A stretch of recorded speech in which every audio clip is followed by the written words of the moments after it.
Chærete friends, welcome to Classics in Color, your weekly dive into some of the ancient world's wackiest facts. I'm Mark Graves, and before we get into the video, I'd like to make a quick channel update. So the school year is approaching us with frightening speed, and I'm going to be starting a full-time job teaching Latin and a part-time job teaching Latin. So making these YouTube videos every week would bring me up to 3 jobs essentially, and I am suspecting that that is going to be a little bit much. So I'm not sure exactly how I'm going to adjust to all this. I'm going to be reading things by ear a little bit, but my current thought is that perhaps I will continue making these videos. I'll make a normal video, full length, 10 minutes or so, once a month, and then the other 3 weeks out of the month, I'll make shorts or something. I'm thinking that those are going to be a little bit less work, but that I can keep putting out content every week. But again, I'm not sure if that's going to be enough of a reduction, if that's going to be manageable or not. So I just thank you for your patience over the next few months as I figure all of that out, and I thank you for your support as always. Let's get into the video.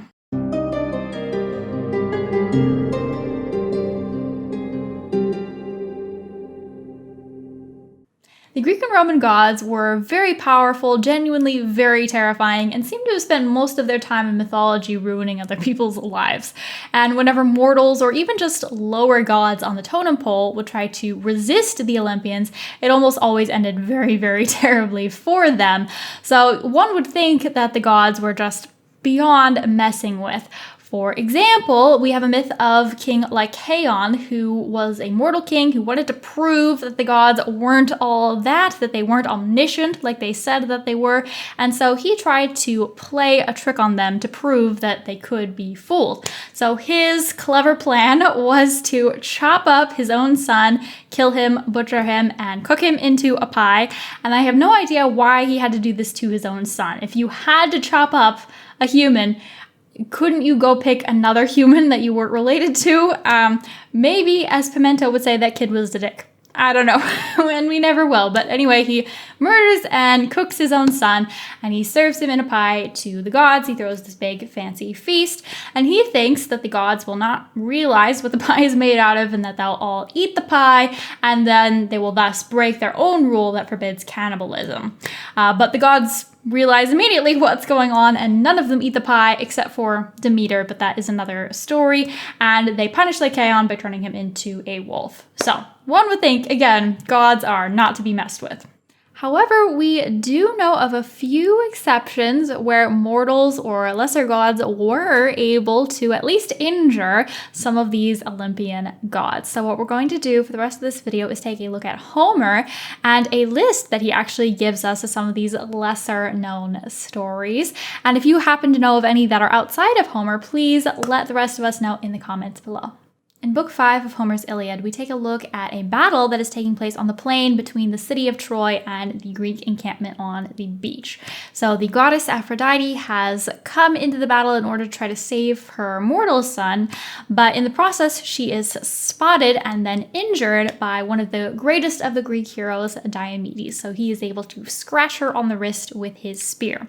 She immediately flees, she runs away to Mount Olympus and seeks out Dione, who in this version at least is portrayed as Aphrodite's mother. So let's take a look at what Homer has to say about how Dione comforted her daughter.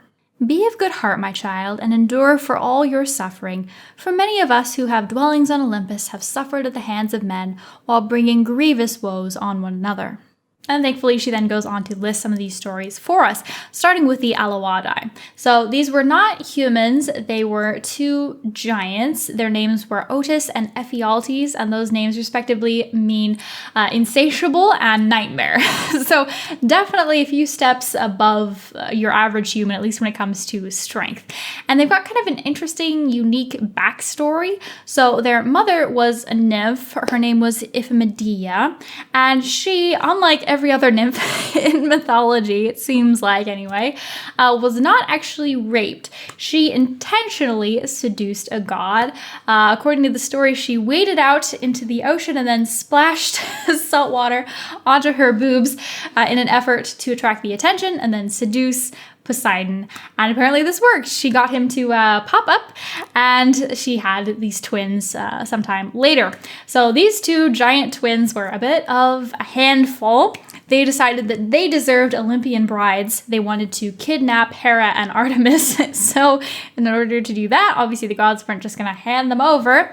So they decided to wage war on Olympus. And it didn't last too long. Apollo managed to take them out pretty quickly.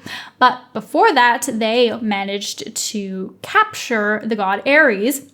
And apparently they stuffed him into this jar, sealed the jar shut, and then kept him in there for a whole year. So let's take a look at what Dione has to say about how serious this actually was, even though it sounds kind of comical. And that would have been the end of Ares and his appetite for war if the beautiful Ereboia, the young giant's stepmother, had not told Hermes what they had done. So apparently those two giants somehow managed to almost kill Ares, which is kind of wild but also impressive in a way. Next, we're going to look at Hera and Hades. So these two gods were enemies, or at least not friends, of the demigod and hero Heracles. So Heracles has had many, many adventures. I can't even come close to keeping track of all of them, but apparently at some point in his adventures he was fighting in a battle outside of the ancient city of Pylos, and Hera and Hades were supporting the forces that were against Heracles. Heracles is on one side, and then Hades and Hera are helping the guys on the other side. And in this battle, Heracles actually manages to shoot both of these gods with extremely powerful poison arrows. So let's take a look at the story. So suffered Hera when the mighty son of Amphitryon struck her on the right breast with a 3-barbed arrow. Then to her too came pain unbearable. And so suffered huge Hades, like the others, a swift arrow, when this same man, the son of Zeus who bears the Aegis, struck him in Pylos among the dead and gave him over to pains. But he went to the house of Zeus and to high Olympus with grief at heart, pierced through with pains, for into his mighty shoulder had the shaft been driven, and distressed his heart. But Paion spread on it herbs that slay pain and healed him, for he was not of mortal mold. Harsh man, worker of violence, who did not hesitate to do evil deeds, who with his arrows distressed the gods who hold Olympus. So that passage uses several different names for Heracles, which makes it a little more confusing than it really needs to be. But essentially, he shoots Hades and Hera, and the arrows are so poisonous that they would have killed anyone else. But because they are so powerful, they manage to live, but they still experience excruciating pain until they go to Olympus and they see the god's private doctor god. So this is kind of an obscure deity, but apparently he's just got these incredible healing powers, and he doesn't really deal with mortals that much. He's just there to treat the gods for the, once in a million years that they get a cold or they get injured or something. So he is able to treat them, and the effects of the venom go away. So after Dione finishes telling all these stories to Aphrodite and bandaging her up, not much after that, we actually turn back to the battlefield and we see Ares getting injured yet again. And Homer gives us a pretty thrilling and detailed description of this, so let's read. Athena put on the cap of Hades so that mighty Ares should not see her. Now when Ares, the bane of mortals, noticed noble Diomedes, he let huge Periphas lie where he was, where first he had slain him and taken away his life, and made straight for Diomedes, tamer of horses. And when they were now near as they advanced against one another, Ares first reached out over the yoke and the reins of the horses with his spear of bronze, eager to take away the other's life. But the spear, the goddess, flashing-eyed Athena, caught in her hand and thrust up over the chariot to fly its way in vain. Next, Diomedes, good at the war cry, drove at Ares with his spear of bronze, and Pallas Athena sped it mightily against the lower portion of his belly, where he was girded with his apron. There did he thrust and strike him, tearing the fair flesh, and he drew the spear out again. Then brazen Ares bellowed loud as 9,000 warriors or 10,000 cry in battle when they join in the strife of the war god. And trembling came over the Achaeans and Trojans alike, and fear took hold of them. So mightily bellowed Ares, insatiate of war. So interestingly, after he's injured, he also immediately leaves the battlefield, flies up to Olympus and complains to his daddy, but Zeus isn't really hearing any of it. He's like, yeah, I don't really care. None of us like you. We all think you're kind of gross and overly aggressive. But he does summon Paion, that god who's specifically the doctor of the Olympians, to come and treat Ares. So he doesn't completely ignore him.